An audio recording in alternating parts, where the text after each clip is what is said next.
사랑하는 우리 대전중앙 영유아부 친구들 안녕하시죠?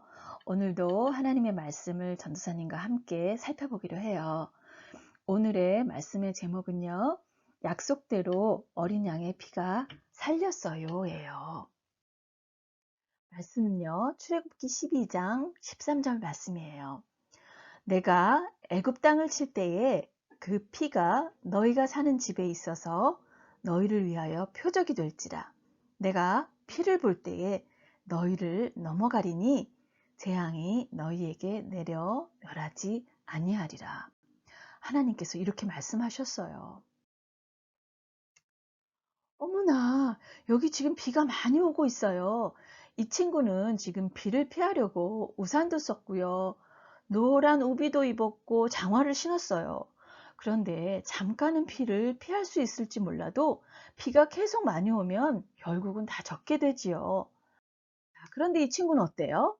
이 친구는요, 지금 집안에서 안전하게 너무너무 많이 오는 비를 피하고 있지요. 네, 비를 맞지 않고 있어요. 그 이유가 바로 이렇게 집안에 안전하게 거하고 있기 때문이에요.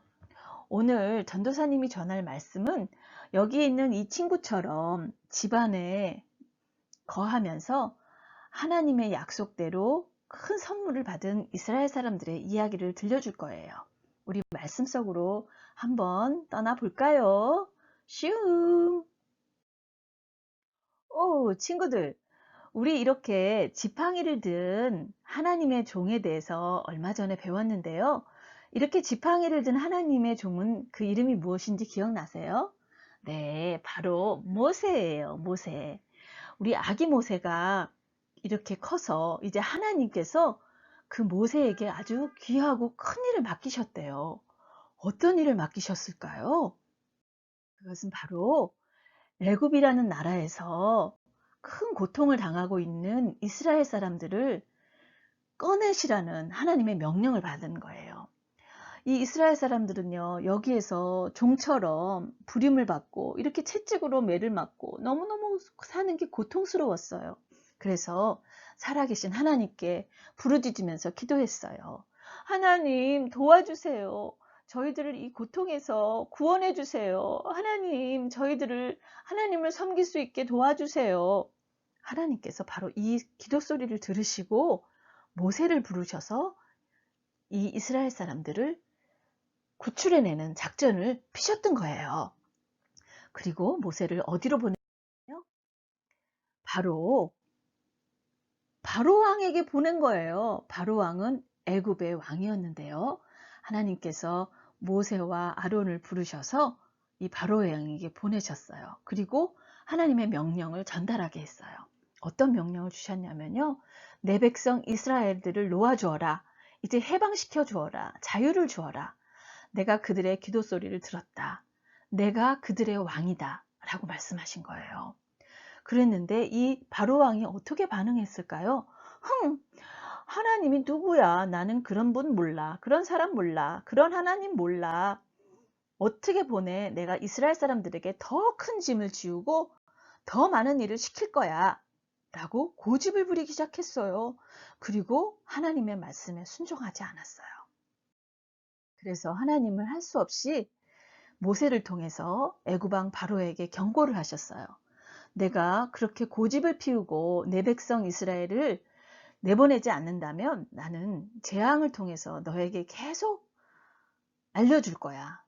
그리고 내 백성을 분명히 자유롭게 해주어야 할 거야. 그런데 이 애굽 왕은 듣지 않았어요. 그래서 이 9가지의 재앙을 다 경험하면서도 그 고통 중에서도 고집을 피우고 이스라엘 사람들을 보내주지 않은 거예요. 그래서 하나님은 할 수 없이 10번째 재앙을 내리시기로 마음 먹으시고 이제 행하셨어요. 어떤 재앙이었을까요? 가만히 있어봐. 이게 뭘까? 이 그림이 뭐지요? 여기 지금 빨간 걸로 뭐가 칠해져 있네요. 이 빨간 게 뭐지요? 그리고 이게 어딜까요? 자세히 가서 한번 들여다볼까요? 이 빨간색은 빨간색 물감이 아니고요.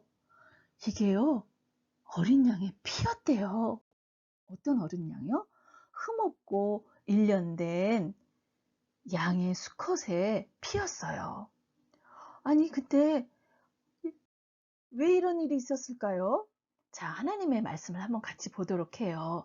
출애굽기 12장 21절, 22절 말씀에 이렇게 돼 있어요. 모세가 이스라엘 모든 장로를 불러서 그들에게 이르되 너희는 나가서 너희의 가족대로 어린 양을 택하여 유월절 양으로 잡고 우슬초 묶음을 가져다가 그릇에 담은 피에 적셔서 그 피를 문 임방과 좌우 설주에 뿌리고 아침까지 한 사람도 자기 집 문 밖에 나가지 말라. 어머, 이렇게 말씀하셨대요. 왜 그랬을까요? 하나님께서 무슨 계획이 있는 것 같아요. 그래서 이스라엘 사람들은 그 말씀에 순종해서 그렇게 일련되고 흠없는 순양을 잡아서 그 피를 문 설주와 임방에, 그거는 문 바로 위하고 아래 양쪽에 피를 바르라는 말씀이었어요. 그래서 열심히 가족대로 양을 잡고 이렇게 순종하고 있어요. 그래서 그 피를 바른 문 안에, 집 안에 거하면서요, 하나님의 약속대로 지키고 있었어요. 맞아, 하나님이 이렇게 해야 산다고 하셨어. 그리고 그 양고기하고 무교병하고 쓴나물을 먹으면서 이제 드디어 애굽을 떠날 준비를 하면서 하나님의 약속을 기다리고 있었어요. 자, 출애굽기 12장 23절에는 이렇게 말씀하셨대요. 여호와께서 애굽 사람들에게 재앙을 내리려고 지나가실 때에 문 임방과 좌우 문설주의 피를 보시면 여호와께서 그 문을 넘으시고 멸하는 자들에게 너희 집에 들어가서 너희를 치지 못하게 하실 것임이니라, 이렇게 약속해 주신 거예요. 이 약속을 붙잡고 이스라엘 사람들이 그렇게 순종했던 거군요. 네, 맞아요. 그래서 마침내 밤이 되었는데 하나님께서 보내신 천사가 온 애굽을 두루 다니면서 모든 애굽에 난 첫째 장자를 다 죽이시기로 하신 것이 바로 10번째 재앙이에요. 그런데 이렇게 약속대로, 하나님의 약속대로 이스라엘 사람들에게는 이 피가 발라진 문에는 천사가 가까이 하지 않고 넘어갔어요. 그리고 애굽 온 땅에서는 무슨 일이냐면요, 이 집에서도 후후후, 저 집에서도 후후후, 다 울음소리, 통곡소리가 났는데 그것은 바로 애굽에 있는 모든 장자가 뭐냐면요, 첫 번째 태어난 아들이에요. 그 아들이 다 죽어나갔어요. 왜요? 하나님의 말씀에 순종하지 않은 바로 왕 때문이었어요. 그래서 그 10번째 재앙이 이 집들에 다 미친 거예요. 그런데 이 이스라엘 사람들, 하나님의 약속을 믿고 어린 양을 잡아서 그 피를 문 임방과 좌우 설주에 바르고 그 안에서 하나님의 명령대로 기다렸던 이스라엘 집에는요, 짜잔, 아무 일도 일어나지 않았답니다. 모두 살 수 있었어요. 보세요. 바로 왕의 집에도 초상이 났네요. 아들이 죽었어요. 근데 이스라엘 집에는 아무도 죽지 않았대요. 너무의 슬픔에 빠진 바로는 내가 이제는 하나님의 명령을 거스릴 수가 없어. 이스라엘 민족에게 당장 나가줘, 가라! 라고 드디어 하나님의 말씀에 순종하게 되었어요. 그 귀한 아들을 잃어버리고 나서 말이에요. 사랑하는 친구들, 와, 이 이야기를 보니까요, 하나님께서 하시고자 하는 일은 다 하신다는 거 우리 기억했죠? 그리고 하나님의 약속대로 그 어린 양의 피를 문에 바르고 기다렸던 이스라엘 사람들은 약속대로 살 수 있었어요. 그 피가 살렸어요. 그거 아세요? 지금은요, 어린 양 대신 예수 그리스도의 피를 우리 영혼에, 우리 마음에 바르고 있는 친구들은요, 이제 하나님이 심판하실 때, 그때 우리도 죽지 않고 살 수 있어요. 그 이스라엘 사람들처럼 이제 믿음으로 우리 예수 그리스도의 피를 우리 마음에 바르도록 해요. 믿음으로 그 피를 받아들이도록 해요. 그 피가 살려요. 아멘.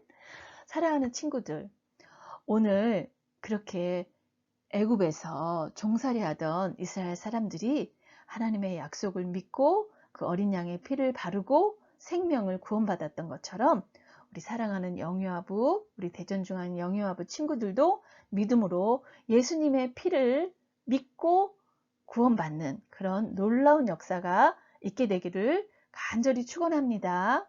기도하겠습니다. 사랑의 하나님, 너무 감사해요. 오늘도 하나님의 살아계신 말씀을 통해서 우리에게 말씀해 주시니 감사해요. 하나님, 그 어린 양의 피를 바르고 집안에 머물면서 그 죽음의 사자가 넘어가고 살아났던 것처럼 저희들도 믿음으로 예수님의 피를 받아들이고 그 예수님의 피 아래서 안전하도록 저희들을 지켜주시고 함께 해주세요. 저희들에게 믿음을 주세요. 오늘 들은 말씀을 잘 기억하도록 은혜 베풀어 주세요. 감사합니다. 예수님의 이름으로 기도합니다. 아멘.